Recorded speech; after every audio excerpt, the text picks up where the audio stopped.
All right, everybody. Next one up, I want to welcome someone who's read more about Bitcoin than any other human being on planet Earth. The one, the only, Guy Swann. Woo, woo, woo.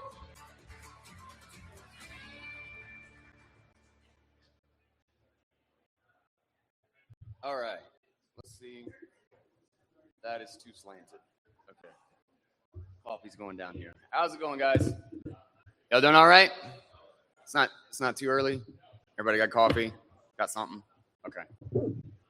So my talk is, this is super slanted, is Make Peers Great Again. And in 1 second, I will have this up. You know, you guys probably know me from Bitcoin Audible or audiobooks or anything like that. And I am not actually talking about that this time, because we've been working on a project for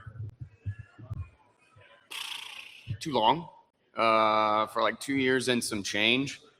And this will be, I believe, our 5th complete rebuild of this. And it's called Pair Drive, or I guess that's the goal that we're aiming at. And I want to talk a little bit about the history of peer-to-peer, why it succeeded so much in the early days of the internet, why it then failed, and how I think we have a path to actually get back there. And not only that, to get back there better than what it was. So I want to ask something. Who here has ever downloaded a torrent before? Ever done file sharing? Okay, cool. Raise. Let's actually get a look. Who's done it? Okay. Who here has ever made a torrent? Gotten a file, created a torrent, and uploaded it to the network? So we got 2, 3. That's a big difference. Why is that such a big difference? Torrents were easy to use, but they were really difficult to actually make. It was not, I remember when trying to get files between my computers has kind of been the bane of my internet existence, so to speak. It's the one thing that has always just driven me up an absolute wall.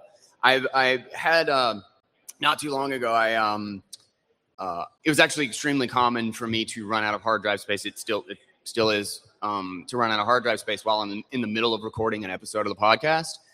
And it immediately breaks my flow. And I swear to God, it takes me 30 or 40 minutes to recover every single time. And I have a Linux machine. I have a Linux machine right here, which is basically my server, and it's running my backups, and it's got, 64 terabytes of hard drive space. It is the thing that I dump to.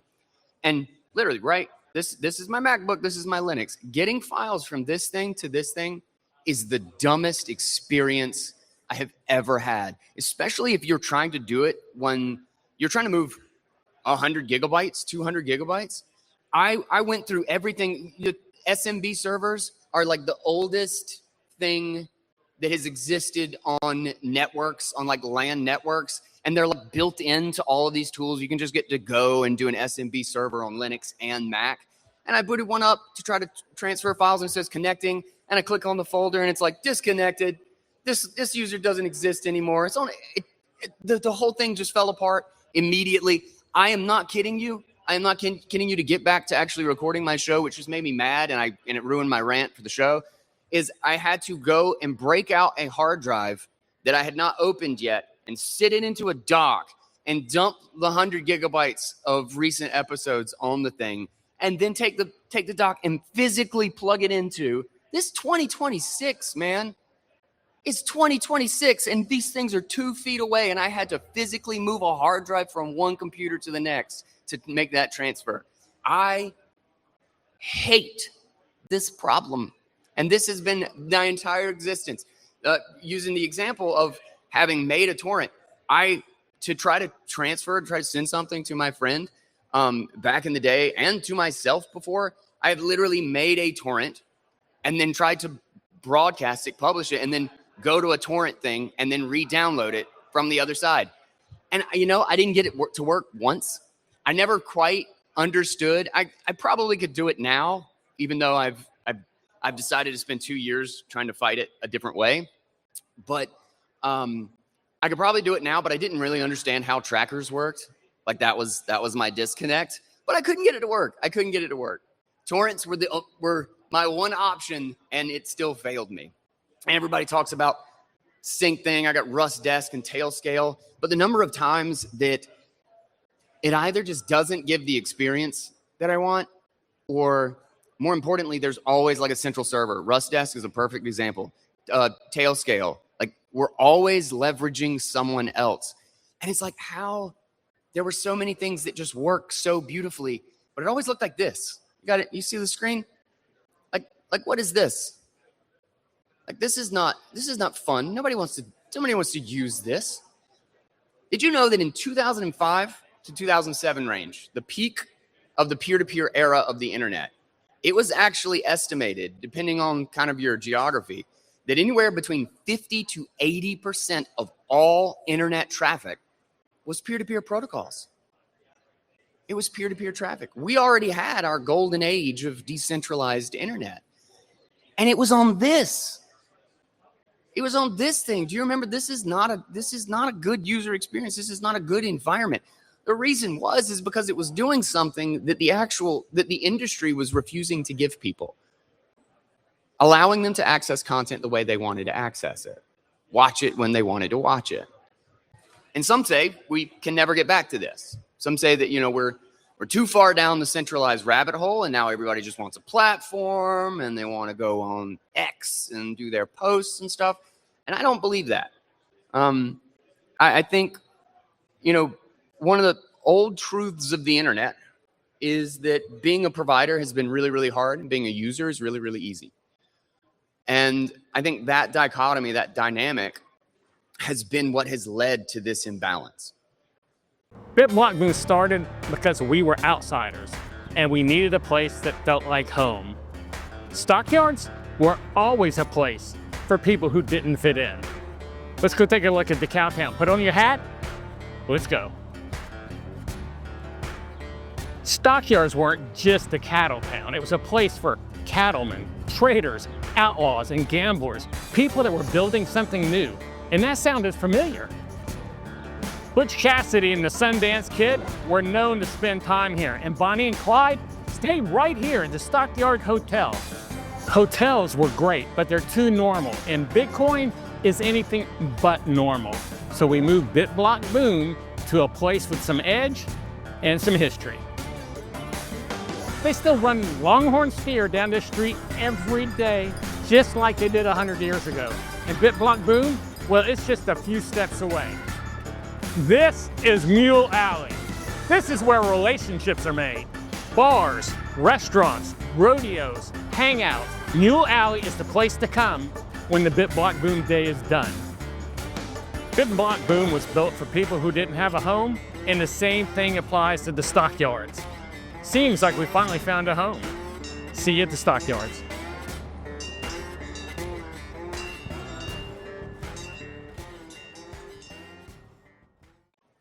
And we have so many different examples of that. And torrents, believe it or not, are actually a perfect example of both dynamics at once.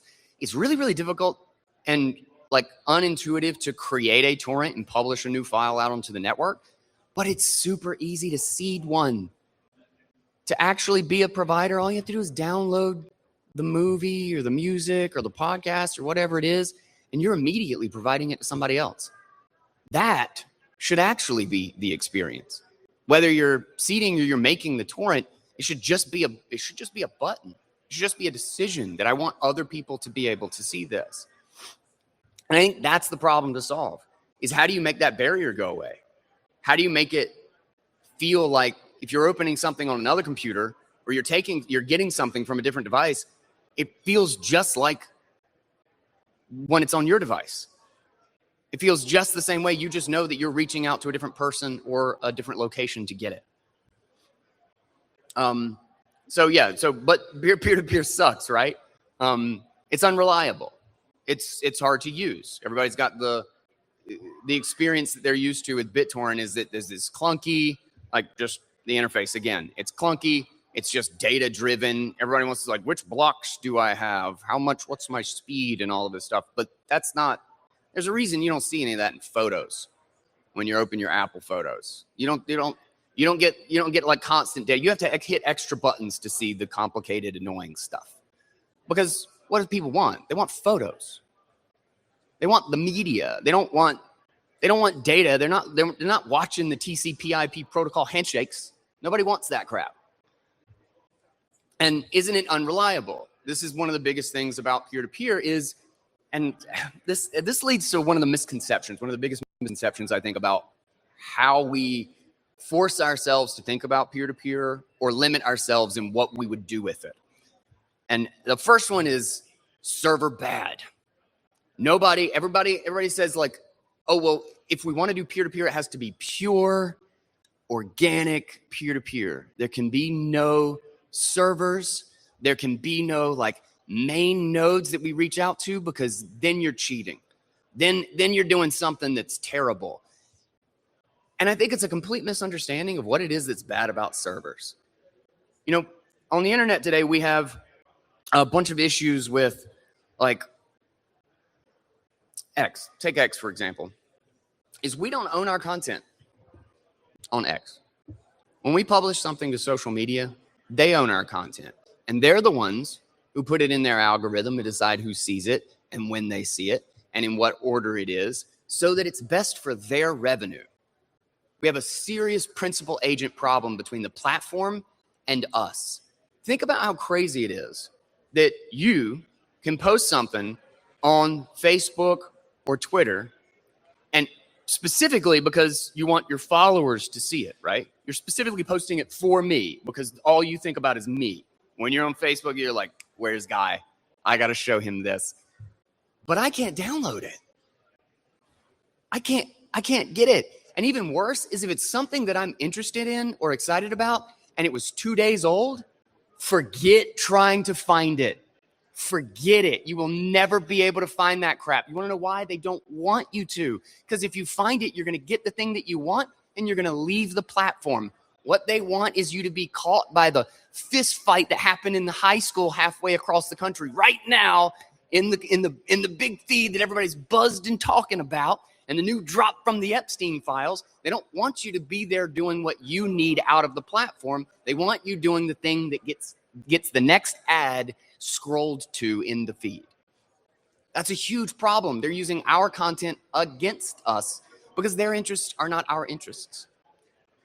That's the problem with servers. But that's not actually a problem with a server. That's a problem with content ownership. How do we know that the content is ours? How do we know that we have access to it? We have a credible exit from these platforms with all of our content and with all of our media and with all of our posts, and that I can deliver it to him without needing the server. This is exactly perfect example is Nostr, right? Nostr has relays. What are those? They're servers. Why does nobody care? Because the stuff is signed by the user and it doesn't matter which relay gets it to the end user. P2P is exactly the same way. A really great server on a peer-to-peer network is just a seeder. It's just somebody with a lot of movies and a lot of feeds and a lot of data and a lot of websites or whatever it is that's delivering it to the next guy. That's a great thing. You want lots of seeders on the network. Servers aren't bad. They need to be treated differently. And we need to separate the content protocol from the host. The host shouldn't control it. The host should be a provider of the one thing that you need: storage space available online. That's their job. Their job is nothing else. Is the stuff available? Yes. Do you want to pay for a server to make it available? Yes. Do they own it? No. Do they decide who sees it? No. Because you can pay anybody and anybody else can do it for free. And you can always get it from your peer. You can always get it directly from your friend if somebody else says that they don't want to host it for them. And the other thing, it wasn't and isn't about piracy.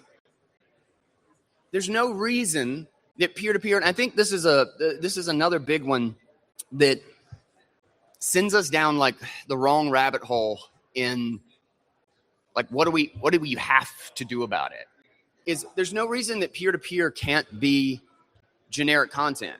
There's no reason that peer-to-peer can't be a public YouTube feed.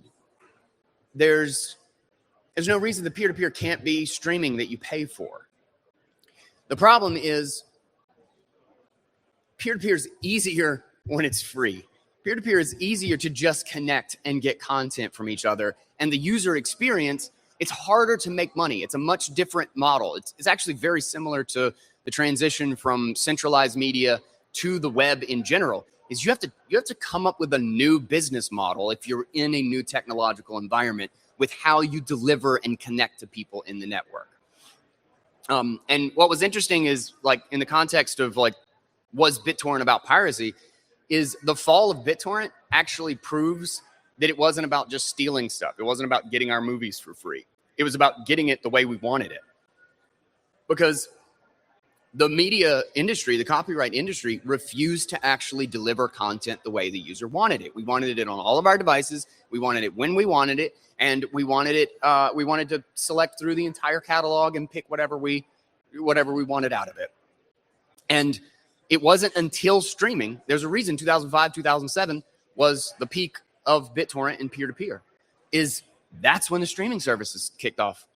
That's when you had Netflix. That's when we got everybody finally shifted. They bent the knee. iTunes came out and you could buy one song. You didn't have to buy a whole album. That was a breakthrough. That was a huge battle. Steve Jobs himself had to go to the copyright giants and say, they are going to get all of your music for free if you do not let us sell one song for 99 cents. That's just how it's going to be. And they finally bent the knee. This was like a 20-year battle. This took forever to get that one thing. Same thing happened with streaming. And this is exactly why BitTorrent fell off. This is why BitTorrent is so unused today in the grand scheme, is specifically because we have our media the way we want. We can just pay for it.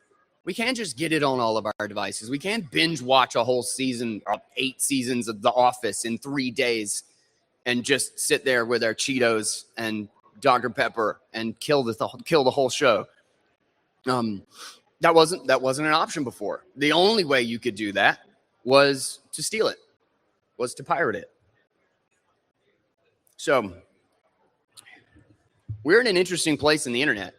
And this is also why I think there's a huge opportunity right now to actually revive peer-to-peer, is because the open internet is dying. And what that means is that we're balkanizing. Walls are going up all over the internet again. This is because, in a large part because of AI. It's really, honestly, AI and bots are just kind of accelerating it to kind of another order of magnitude, honestly. But we have this flood of fake content. Like, content has become so cheap and so quick to produce that is literally being automated. And every open system, every open network in the history of the internet has basically died to the spam problem. Like, it has always been the problem of problems when it came to open networks. And so as all of this stuff becomes a bigger weight on the internet, there will be more and more siloing into platforms. You ever notice that you kind of have to pay for your social media now? And you have to KYC or nobody's going to see your stuff? Like, those walls are slowly raising because they want to keep you there. And then their benefit is that the more powerful they can utilize their network effect, the easier it is to manipulate us. And not to mention, we already have the things I brought up. You can't search for the things you've already seen. You can't actually save and organize your own content. Like, they purposefully make these things hard because it's valuable to them. It's not valuable for you to have it off their platform. And we've ended up in an ultra high time preference architecture that is actually a negative feedback loop. It makes it worse. The better it gets, the worse it makes all of our behavior and essentially addiction to it. And what this leads is to organic discovery on the web is dying. Like, we don't have we have fewer and fewer ways to actually find what we're looking for in an organic way. We go to YouTube and we see what YouTube thinks we want to watch. We see what X thinks we want to hear about today. And these things change our moods. These things change our emotions. They change our mindsets over long periods of time.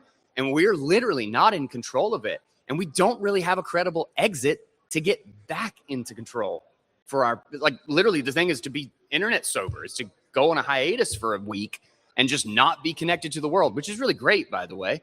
But it's also hard to do. It's hard to do if you work or you do anything, you have a show. Jesus, no, like it's becoming more and more difficult. It's like, why don't we need to figure out how to clean up the environment that we're in online. And if we own the content, we actually have the chance to do that again.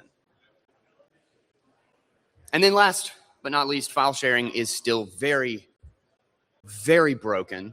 There are half decent centralized solutions, but I can't tell you how many times my Obsidian won't work because iCloud just decides that I shouldn't have these files on my computer of its own will. And I click to download now and it just sits and it spins. I just over Easter, I was trying to share a bunch of pictures that I took of my kids with our family, and 2 people AirDrop just said can't connect to this user for AirDrop. And it's like, why? We're all on Apple. We all signed up. We all have iCloud. We literally we sold our souls. They're connected with all their tentacles in all the different places, and I still just can't AirDrop something to 2 people in my family for no reason. Oh, there's a story that I'm not going to get into. It's my sister-in-law on Google Drive, but it's worse. Just think about an annoying story, and that'll do it. But here's the thing: is we actually have the tools to fix this today, and we have the tools to make BitTorrent not like BitTorrent, and to actually make it behave like the web. Whoops. First off is we have money. We have magic internet money. BitTorrent never had that. We didn't have that in 2005, 2007.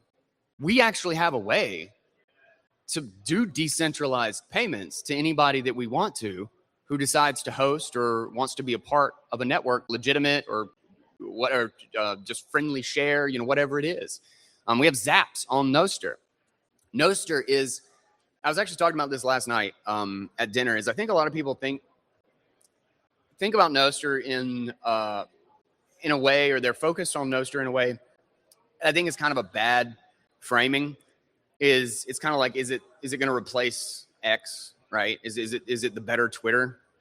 And I think that's a bad way to think about it, because the value that Nostr brings, did anybody remember PGP? And remember it like it died. It did though. Like you'd have PGP keys and there was like a registry, and you could post your key or whatever, and anybody could like verify that this was yours. That thing was don't try to use that. That was not fun to use. That's actually what Nostr is. But what's funny is it does it so well that you don't even think about that's what you've got. You've got a public registry of people that you know, and people that you have a network of people and their IDs. And importantly, you have a payment registry. You have a way to directly pay them for anything that you want, for tips, for a service. A great example is Lynn Alden. I did Lynn Alden's audiobook, Broken Money. Great, fantastic book, by the way. Super good book. You should definitely listen to it or read it. She was doing some other project sometime later, and she was like, can you master, my audio sucks. Can you master it? I don't know what you do, but can you master it and like edit it? I flubbed a bunch of stuff here and there. You have some time to do it. I was like, sure, we'll knock it out real quick. And I spent the afternoon working on it, and did some fun little like AI tricks, because like I couldn't actually fix her for audio in like where she actually flubbed a word or whatnot. And so I trained a little model on her voice, and then got it, and then read the cadence myself the way she did, so I could perfectly cut in the like 3 words that I needed to replace. So I had fun that afternoon, just did a little project, and gave it to her. And she was like, how do I pay you? What do you want for this? I was like, I mean, whatever, just pay me something. Zap me on Nostr, and she zapped me 100,000 sats for it. And then it was just kind of like offhand. We were really thinking about it. But then it hit me and her because she actually talked about it in like a show or a post or something at some point about how amazing that was.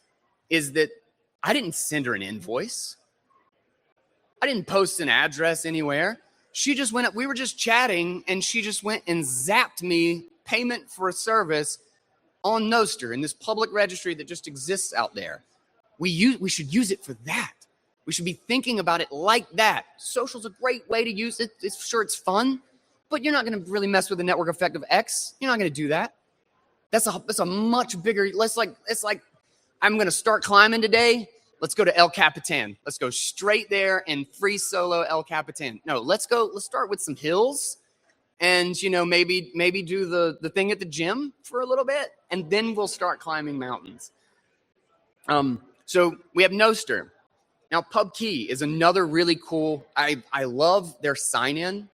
They have a something called PubKey Ring, and what they do is they actually authenticate sessions. So Nostr has a huge key problem. Is you have to carry around this dangerous private key with you and stick it into everything, which just makes every app you use a complete nightmare of. Wait, what's my time? Sarah, 3:27. Oh my God. Okay, pair drive. So I've been building this for a while, and with a bunch of different people. We've cycled through a bunch of stuff. The idea is, what if you could fix this? What if you could bring peer-to-peer back and you could actually make it feel like the web? You could actually make it feel like you're interacting with media and your files again. So it's, what if all devices that you had were all part of a combined space where files and information flowed seamlessly? And in addition, what if your friends had their spaces and you could connect directly to them with their profile that and you could send them messages or you could share them files, and it showed up as a notification and said, yeah, sure, I want this file. And it doesn't matter how big it is. It doesn't matter where it's from. Doesn't matter what device you're on. They all just speak files and media like they do hypertext links. Like, who can you not send a link to go get a file? Why don't to go to a website. Why don't files work that same way? Okay. So we have been working on the back-end product is called Pair Core. And none of this is done. This is all just kind of like the screwing around phase to get kinks worked out. But it is a kind of a Swiss Army knife, so to speak, for peer-to-peer tools, for peer-to-peer sharing or syncing or tunneling or anything like that. And the general idea is we build this space which kind of embraces the whole balkanization of the internet. Is, okay, well, if the internet's going to balkanize and we're going to be in more trusted networks and smaller networks, why don't we create little networks for everything that we're doing? And we have our own policies and our own setups for each of those networks. And we can just do whatever we want inside of it. It's basically like, think of a space like a peer-to-peer group chat, and you can do whatever you want in it. You just have an easy way to find each other on the network, and you're in this little private space, and you can share files, you can deliver servers to somebody, you can host a website, and they can just look at it directly, but it's only between you and anybody else in the space. You have your own permission system right within the space, and it's all kind of dumb and basic. It's like one object, it's one building block that you just kind of use for any various purpose that you would need connection and data serving for. And this is, so like our first app that, what's that? The first app that we built is, okay, well, I don't know what this one, the iPhone 3 version just kicked a bucket on me. Here's the iPhone 17 version. It sucks because this version, the version that just died is the one that will actually let you list out the files and you can like look at them individually, but whatever, it's not a big deal. So pair drop is kind of like the baseline of like, okay, what could you do with this? And so we built like a bunch of different versions and like tested out a bunch of things with it. But it's create a link, pick a file, create a link, share the link, they can download it. Now, this doesn't have like friends list or anything like that yet. So this is actually more friction that I would like to have. This is just kind of like a proof of concept of, okay, let's actually, how easily can we get files from one thing to another? Now, here's the really annoying part is the pasteboard will not sync. I cannot copy this link and then paste it on here because this is on my desktop. So I had to vibe code a QR reader real quick. So this is gonna take like a couple seconds. Good, because that's about as much as you have left. Yeah. Oh my God. Okay. Oh wait, done.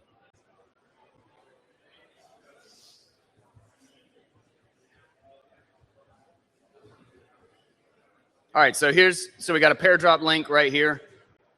And so this is the one on my desktop. And what's funny is that these are kind of hosted on the same machine, but this is actually going out to the internet, finding it on the peer-to-peer network and coming back because this is sandbox. It won't actually talk to my computer locally.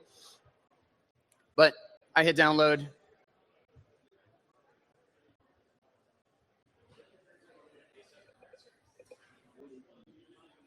And there's my little movie file.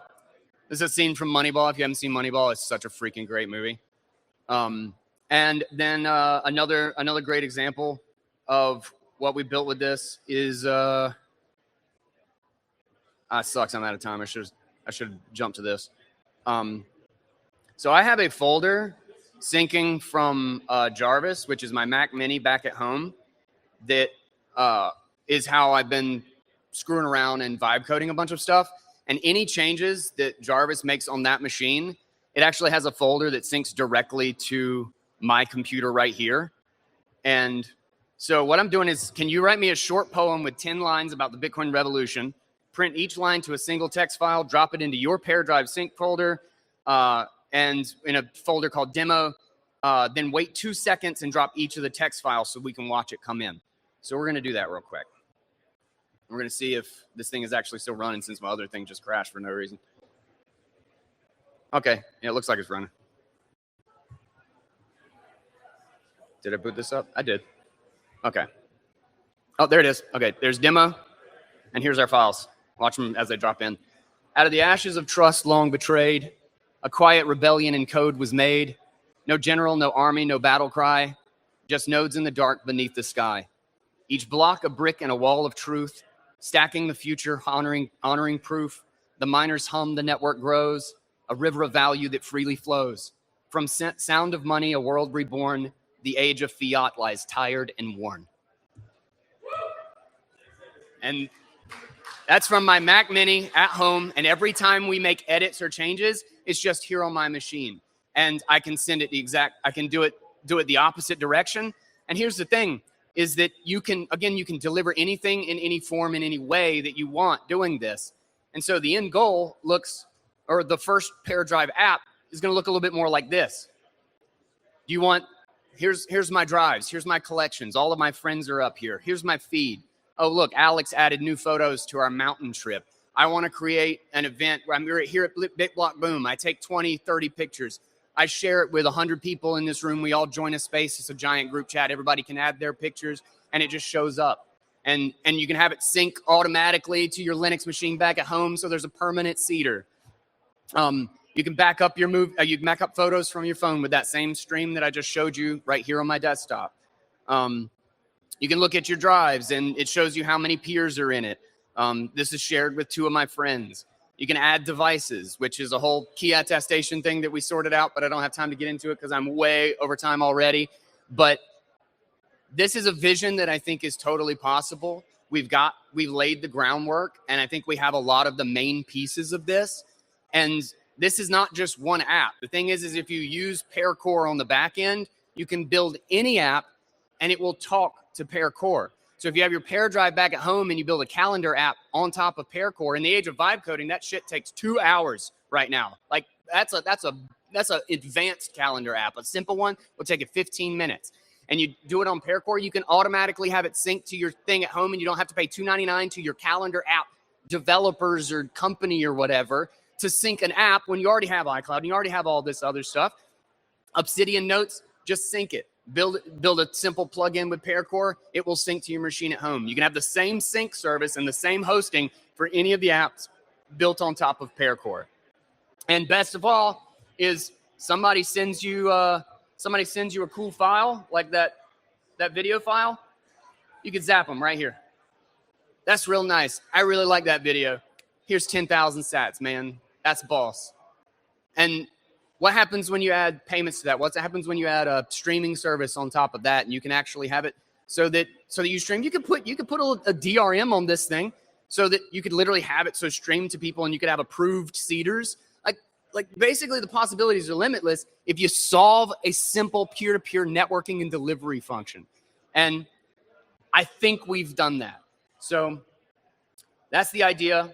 We're at the point now where I think we'll have Pairdrop out pretty soon, just to kind of like demo and show people that it works and what you can do with it. And we'll improve, but it's private, it's sovereign, it's secure, and it's scalable. And we're building it because we think it's going to be better for the user in every way. And I think we can make it work. We're looking for feedback. We're looking at developers. We're now looking for funding. I was not okay asking that until I actually felt like I could do it. And two years later, I think we're actually doing it. And for people to build apps on top of it. So check it out. If you want to get in touch with me, bbb@pairdrive.com. That's Pairdrive. I'm Guy Swann. Thank you.